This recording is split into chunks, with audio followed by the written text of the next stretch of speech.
Which all goes approved, by the way, folks, that the more you play with them, the bigger they get. Hey, if you got a buck or two, here's my hat. I hope you enjoyed it. I appreciate it, and so is my landlord. I enjoyed showing it to you, too. That was sidewalk magician Sonny Holiday, who has walked, talked, and entertained his way across America for over 20 years. Now let's recap. He uses his wand to provide sound, no horn or radio to carry, just banging to attract attention. Why don't you come up closer to the line? I'd like to have trick you up close. Come on up close. That way, when it's over in 8 or 9 minutes, I felt like I've done something. Once he has attracted the crowd, he brings them in, challenging the spectators, encouraging the spectators to step forward. Let me tell you what the 8 minutes consist of.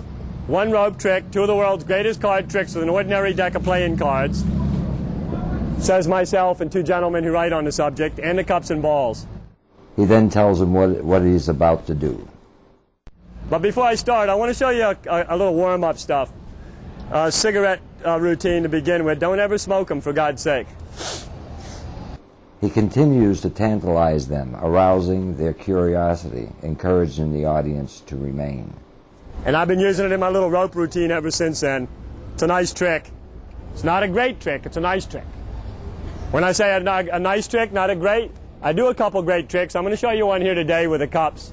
He entices them to stay, encouraging them with the promise of something great at the end of his show. So watch close, pay attention, pay close attention. I'm going to trick you real bad. You try to catch me if you think you can. Truthfully, I think I'm faster than all of you put together. But try to catch me anyway, just to make it exciting. You paying attention, fellas? Throughout the act, he continues to challenge his audience, provoking, taunting, and aggravating them. You know, a few weeks ago I was watching this guy's act in Nevada. I went out there to see this 67-year-old street performer I heard so much talk about in the last 5 or 6 years. I finally got out there to see who he was, what he knew, and who taught it to him. I watched the show 3 times a night for 3 nights, 9 acts. I walked over, told him he was great. When he showed me a few rope tricks, he said, "I'll show you one." Talking non-stop, continuously giving the spectators no time to think. Hey, if you got a buck or two, here's my hat. I hope you enjoyed it. I appreciate it, and so is my landlord. I enjoyed showing it to you, too.